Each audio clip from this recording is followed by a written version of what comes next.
Moments ago, Israel launched Operation Rising Lion, targeted military operation to roll back the Iranian threat to Israel's very survival. This operation will continue for as many days as it takes to remove this threat.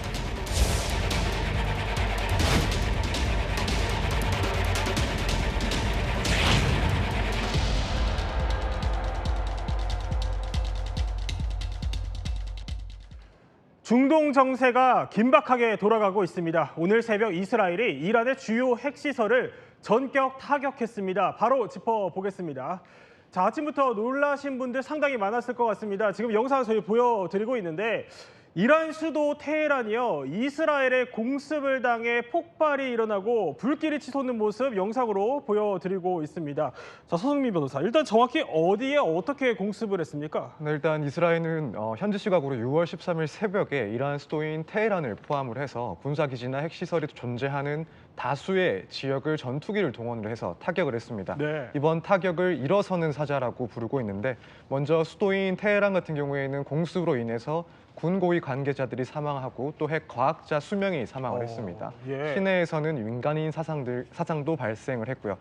이번에 공습에서 핵심 표적이라고 불리는 곳이 바로 이란 중부에 위치한 도시 나탄지인데, 그래요? 여기는 이란 핵 개발의 심장부로 불리고 있는 지하에 대규모 우라늄 농축 시설이 있어서 예. 핵무기 제조용으로 전환할 수 있는 그런 고농축 우라늄이 생산되고 있다라고 알려진 곳입니다.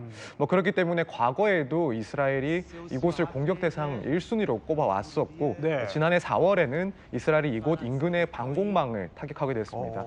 여기 공습으로 인해서 아직까지 핵오염 징후는 없다라고는 하지만 피해 상황의 정확한 집계는 아직 이루어지지 않은 상태로 보입니다. 근데 이란 군부 쪽 피해가 막심했다 이런 얘기가 있어요. 네, 그렇습니다. 물적인 피해뿐만 아니라 인적인 피해도 상당히 발생한 것으로 알려지고 있습니다. 네. 특히 이제 이란 정규군의 모하마드 호세인 바게리 참모총장이 사망했다라고 알려지고 있고요. 또 한편으로는 이란 군부의 또 다른 축이라고 할 수 있는 이란 혁명수비대 총사령관 호세인 살라미도 이번 공습으로 사망했다라고 합니다. 그 밖에 고위 핵과학자들도 사망을 했다라고 알려지고 있는데, 예. 그중에 한 명인 페레이둔 아바시 같은 경우에는 이란의 비밀 핵 개발 프로젝트를 총괄했다는 의혹을 받고 있는 사람입니다. 그러니까 군부 투톱이 사망했다 이런 소식이 전해지고 있는 건데요. 그럼 이쯤에서 의문이 하나 듭니다. 바로 이겁니다.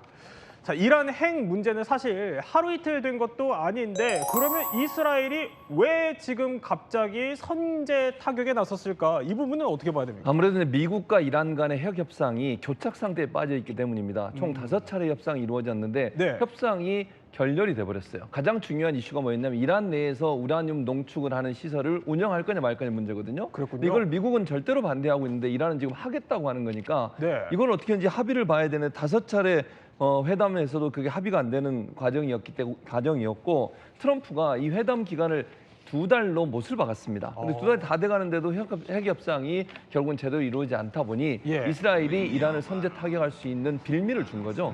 또 하나 문제는 뭐냐면 네. 사실 작년에도 이스라엘 이란을 타격을 했었거든요. 그때 제공권, 소위 이제 미사일이 날라오거나 드론이 날아와서 그걸 막을 수 있는 이란의 시설들이 다 무력화돼 버렸어요. 근데 지금 조금씩을 확보해 가고 있거든요. 다시 네. 재건하고 있고, 이걸 막기 위해서는 빨리 공격을 해서 더 이상 제공권을 가질 수 없도록 만드는 것, 이게 필요하다고 판단했을 가능성이 있습니다. 그래서 핵물질의 심장부를 공격해서 이란이 핵을 보유하는 것을 막겠다고 하는 네. 미국과 이스라엘의 공동 작전이 아닌가, 이렇게 분석이 가능할 거로 보입니다. 아니, 그런데 미국과 이스라엘 공동 작전이라고 분석을 해주셨지만 특이한 게요, 공습 직후에 미국이 바로 성명을 냈는데 단독 행동이다 이렇게 이스라엘의 선을 확 그어버리던데요? 지금 유승진 앵커가 말하는 것은 이제 미국의 공식 입장이다. 라고 볼 수가 있겠습니다. 자, 국무장관이 이렇게 말을 한 거죠.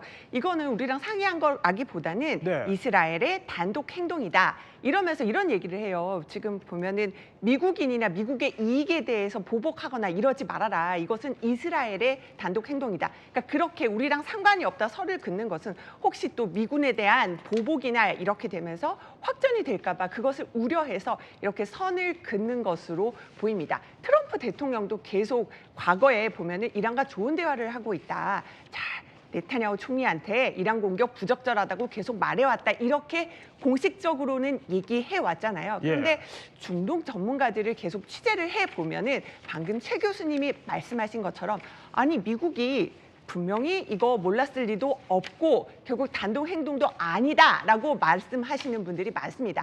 사실은 트럼프 대통령도 미국 현지 언론과의 인터뷰에서 사전에 알기는 알았다, 통보를 받았다 얘기를 했거든요. 네. 그러니까 이스라엘이 그 이란을 공습을 하면서도 우리가 우리 스스로를 지키기 위해서 필요한 꼭 조치였다라고 미리 통보했다는 것은 밝혔다는 겁니다. 자, 그럼 지금 이란 분위기는 어떨까요? 자존심을 구겼다면서 용납할 수 없다. 또 이렇게 엄중한 응징을 당할 거다. 혹독한 반격을 계획하고 있다. 이러면서 사실상 응징을 경고하고 나섰습니다. 조금 전에 들어온 속보에 따르면요, 또 이란에서 드론 100여 대가 띄워진 것으로 보여진다는 이스라엘 측의 속보도 전해지고 있습니다. 국제 유가도 출렁이고 있고요. 또 덩달아서 코스피도 2,890선에서 장마감을 했습니다. 그렇다면 전면전으로 번질 가능성도 있는 걸까요?